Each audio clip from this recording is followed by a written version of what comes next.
Hello, it's Dr. Rhonda Johnson. Today is Monday, December 12, 2022, and I have a question for folks out there.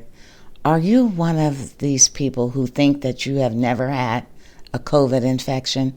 Well, I'm here to tell you, don't be so sure.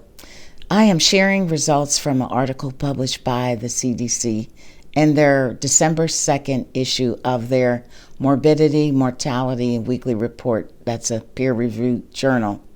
Now, you may know that the CDC does COVID-19 surveillance systems in a number of ways, and one of the ways is that they monitor blood donor samples from commercial laboratories nationally to collect information about asymptomatic, undiagnosed, and unreported COVID disease.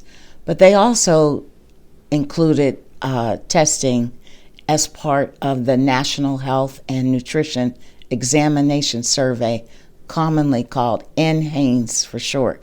Now, during August 2021 and between May 2022, that included the Delta and the Omicron waves of COVID, they collected serology for SARS-CoV-2 among a sample of the general U.S. civilian population, and they found that almost 42% of a convenient sample of adults ages 18 and up had serology, that means blood findings, indicative of a past infection.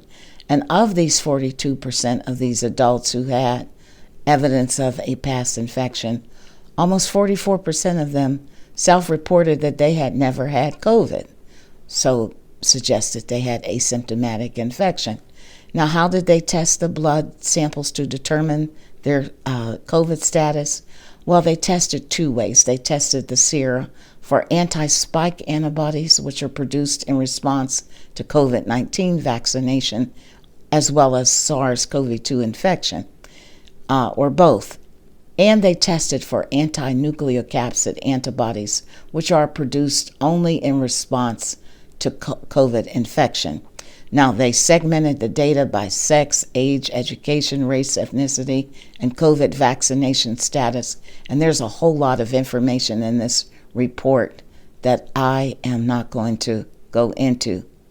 Now, implications of this in layperson terms is that you could have had COVID infection and you don't know it, which means that you're likely to spread it to other people and you're not aware that you're spreading this. Now, again, the key takeaway message is that a considerable number of people had COVID without knowing it. Now, if you're one of these people that want to know if you've had COVID because you think you've never had it, you may want to have that blood test done to look for the presence of anti-nucleocapsid antibodies. I know that Quest and Labs and LabCorp perform this test. Now, I want you to know I don't have any relationship with these labs. Now, many health insurance companies may not pay for this, but you can check with a commercial lab to see what your out-of-pocket costs might be. Now, that's my message today. I know it's kind of complicated. I'm going to include a link to the CDC report in my comments. Be well, folks. Take care. Please take care. There's a whole lot of respiratory viruses out there, so be careful. Wash your hands and mask up. And get your COVID booster and your flu shot. Be well.